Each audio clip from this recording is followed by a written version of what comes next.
So for demonstration 6, I want to continue on the theme of editing and review, in that you can use GPT to edit and review your own communications before you send it out.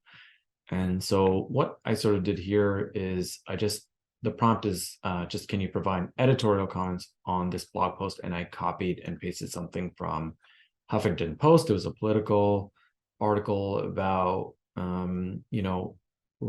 some of the reasons why immigration to the US has slowed down.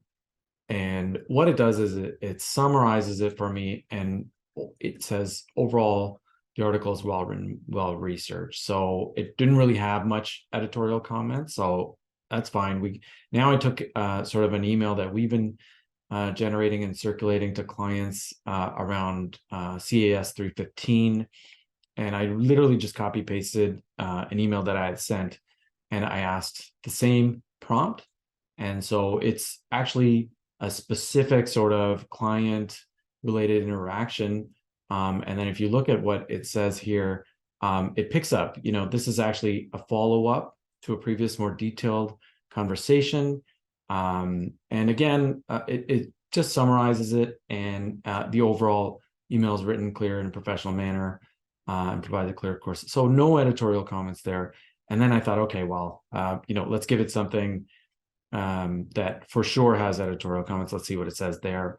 And I put in an essay that was poorly written, I found on the internet, about backpacks, and I copied and pasted it. And here, it says, it gives some positive feedback that it's well written and effectively conveys the main idea that backpacks are constant irritation for students, da da da da da. However, a few suggestions that may improve the essay, and it actually gives, fairly specific suggestions based on the things it picked up. It's not going to go line by line and tell you, but it's basically saying, lack of specific examples, using transitions to connect the paragraph. So you have to remember, this AI is very good at language. So it also understands, how to write different types of essays and articles and whatever form of communication we want. Counter arguments, and also just some proofreading. So if you are uncertain about your own communication, often, again, we lean on our peers to do this, and you can still do that, but it would be really a time saver for yourself to kind of get this initial feedback. It even gives you a gauge of how far you are in your draft and whether you should submit it to somebody or whether you should work on it. Interestingly enough, this is probably one of the most useful tools for students, or for younger folks that are just entering the work world and really just trying to generate professional communications.